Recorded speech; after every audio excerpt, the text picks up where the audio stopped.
Memasuki libur panjang Jumat Agung, arus kendaraan di ruas tol Cipularang Purwakarta padat menuju arah Bandung Jumat pagi. Sejak Jumat pagi tadi, saudara, kendaraan dari arah Jakarta menuju Bandung memadati ruas tol Cipularang Purwakarta. Kepadatan kendaraan sejak memasuki kilometer 79 tol Cipularang hingga mendekati rest area kilometer 88 tol Cipularang. Kepadatan arus kendaraan didominasi mobil pribadi berplat nomor Jabodetabek. Kepadatan terjadi seiring banyaknya warga yang memanfaatkan masa libur panjang untuk berwisata. Untuk mencegah macet, polisi dari PJR Tol Cipularang terus melakukan patroli menyisir bahu jalan, mencegah adanya kendaraan berhenti di bahu jalan.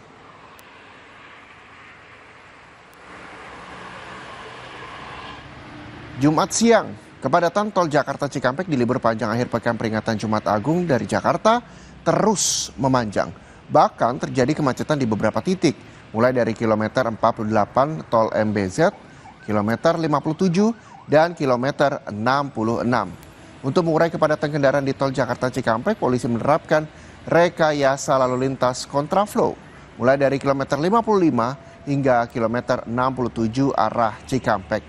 Namun, karena kepadatan semakin panjang, polisi kemudian memperpanjang jalur kontraflow dari kilometer 47 hingga kilometer 67. Dengan upaya rekayasa lalu lintas kontraflow diharapkan kepadatan tol Jakarta Cikampek bisa terurai.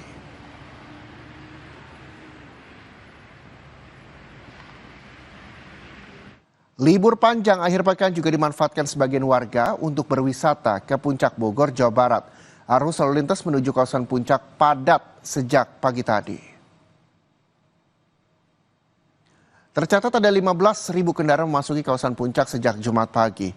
Tim Satlantas Polres Bogor memberlakukan sistem ganjil genap dan satu arah secara situasional. Untuk mengantisipasi kemacetan parah, kendaraan sempat mengular hingga 2 km.